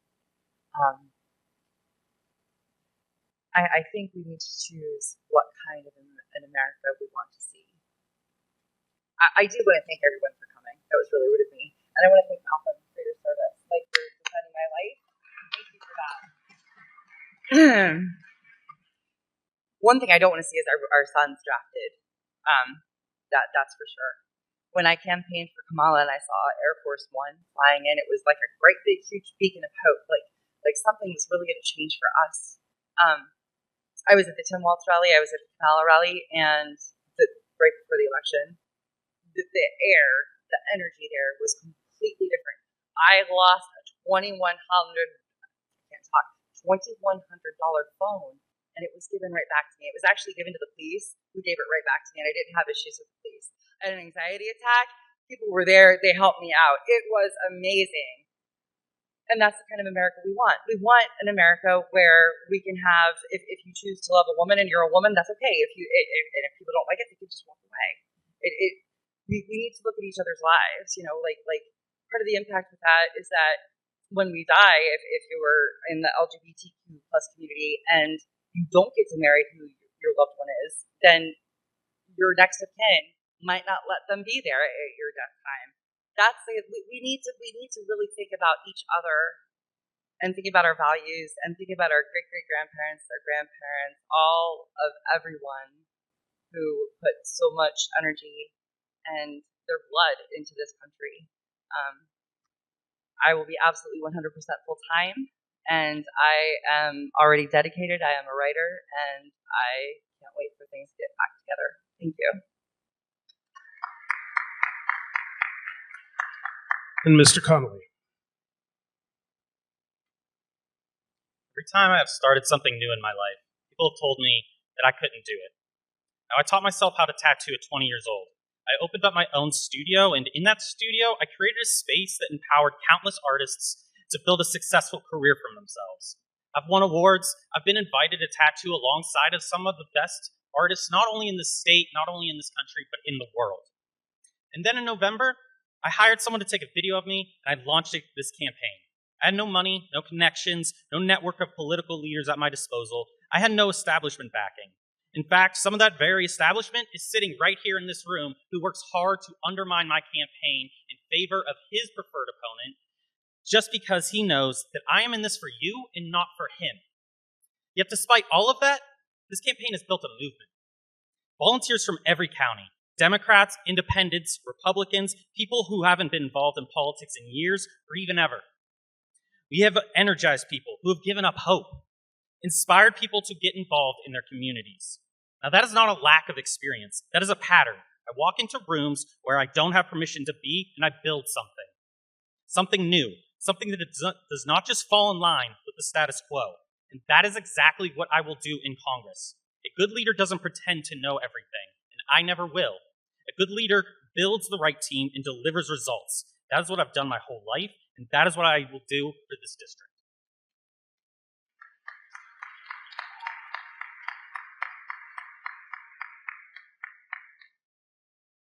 I'd like to hear a good round of applause for all these candidates.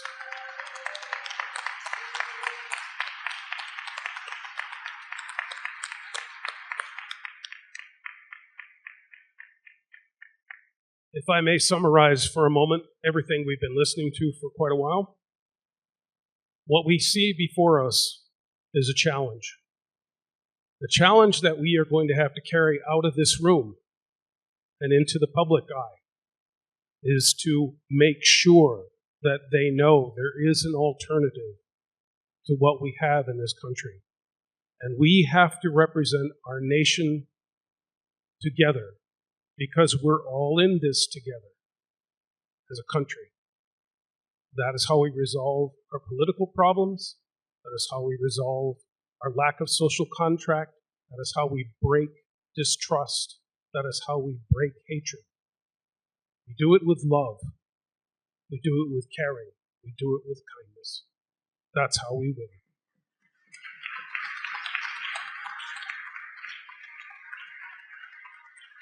I want to thank you all on behalf of Mahoning Valley Freedom Fighters. We appreciate the fact that you were here this evening.